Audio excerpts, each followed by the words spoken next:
petualangan mengungkap misteri desa yang hilang di Nusa Tenggara Barat membawa kami langsung berhadapan dengan kegelapan alam liar hutan Gegelang di Lombok Utara yang diceritakan dengan penuh kengerian.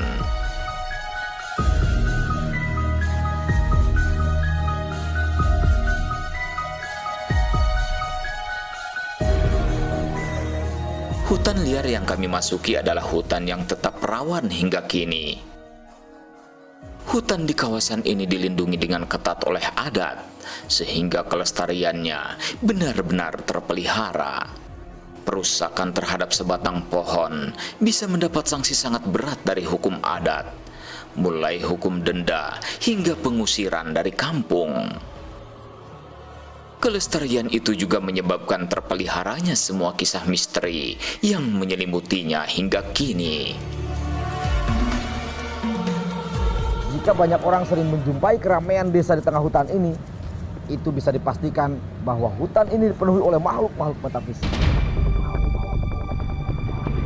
Malam ini, kami memasuki hutan ini justru untuk bersentuhan langsung dengan sisi misterinya yang paling ditakuti. Jika benar ada, kami sangat ingin menjumpai para penghuni misterius desa yang hilang itu. Bukan hanya pedagang saja yang pernah bertemu dengan makhluk penghuni desa yang hilang ini, tapi masyarakat pun seringkali melihat adanya aktivitas dalam hutan ini, kemudian ketika didatangi kembali siang harinya tidak ada apa-apa. Luar biasa. Malam terus bergerak. Perlahan tapi pasti, gelombang energi metafisik terasa merambat di kegelapan. Misteri desa yang hilang seperti mulai menunjukkan tanda-tanda. Kayaknya disinilah titik desa yang hilang itu, karena semakin malam justru semakin banyak terdengar suara-suara.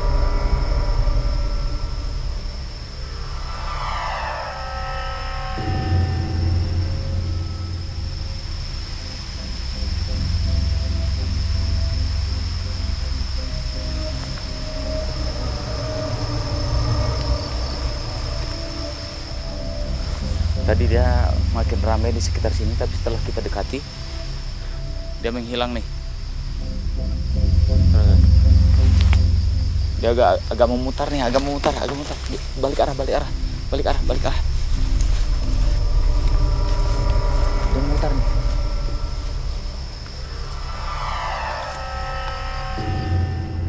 Gelap malam biasanya menjadi momen penting bagi munculnya makhluk-makhluk metafisik.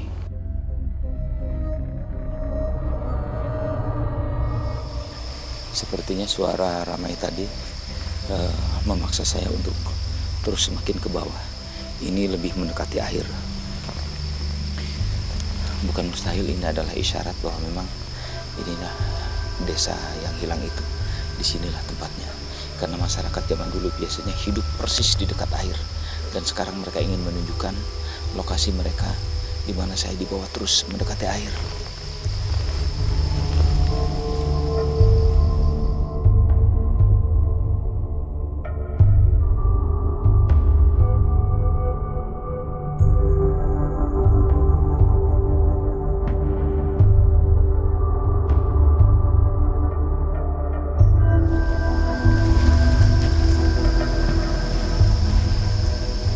Sekarang kita persis di jalur perlintasan menuju ke air, dan jalur ini terbentuk karena hempasan air ketika hujan besar dari atas turun menghantam batu-batu dan sekarang membentuk jalur perlintasan.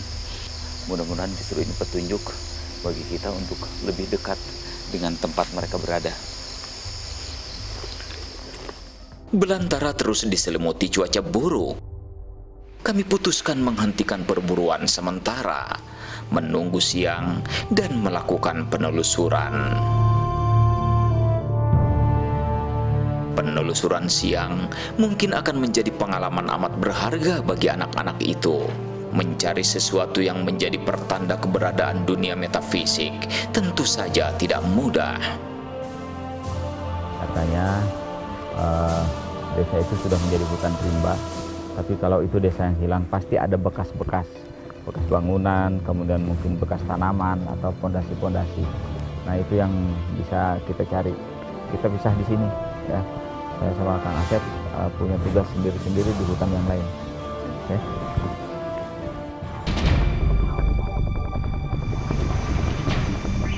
Penelusuran berlangsung di tengah keheningan belantara dan bayangan cuaca buruk. Kami berharap menemukan jejak atau bekas-bekas desa menghilang yang masih tersisa.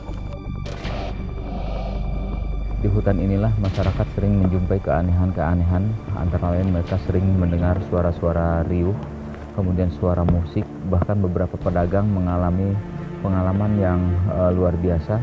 Mereka datang ke tengah hutan ini, tapi mereka merasa masuk ke sebuah kampung, kemudian semua jualannya habis dibeli orang.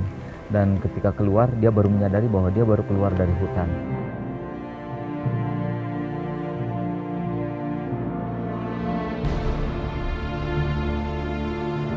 Kalau lihat keadaan tanahnya, bisa saja desa yang hilang itu dia tertimbun oleh longsoran tanah. Karena kalau kita lihat kemiringan tanah itu diperkirakan hingga 75 derajat. Penelusuran mencari jejak dan tanda-tanda bekas desa yang hilang tentu saja bukan perkara mudah. Meskipun mungkin saja ditemukan, baik berupa puing-puing, bekas jalan, sisa-sisa perkebunan atau ladang, atau bekas-bekas perkakas yang ditinggalkan. Penelusuran mungkin akan mempertemukan kami dengan sebuah petunjuk penting. Saya melihat ada undakan-undakan batu yang agak teratur di sini. Pertama ini, kemudian ini, lalu kemudian ini. Hanya saja undakan ini memang tidak terlalu kentara sekarang karena sudah tergerus oleh aliran air yang mungkin sudah puluhan tahun mengalir di sini. Dua orang peserta terlihat kebingungan mencari. Hutan rimba, apalagi dengan objek metafisik, memang tak mudah bagi mereka. Beberapa jam berlalu, tetapi beberapa tanda mulai memberikan harapan. Mungkin tanpa terlihat, sesungguhnya saya berada tepat di bekas desa yang hilang. Anda melihat pepohonan ini adalah pohon pagar yang kita bisa yakin bahwa ini memang pagar batas, entah ini batas jalan, entah batas kampung atau mungkin batas rumah. Ini tertata rapi sekali, dan ini menunjukkan bahwa dia tidak tumbuh dengan liar. Ini tumbuh di sini dengan campur tangan manusia sehingga tertata sangat apik dan rapi. Mungkin ada tanda-tanda lain yang bisa menunjukkan bahwa kita sekarang tengah berada di hutan rimba, tepat di bekas desa yang hilang itu.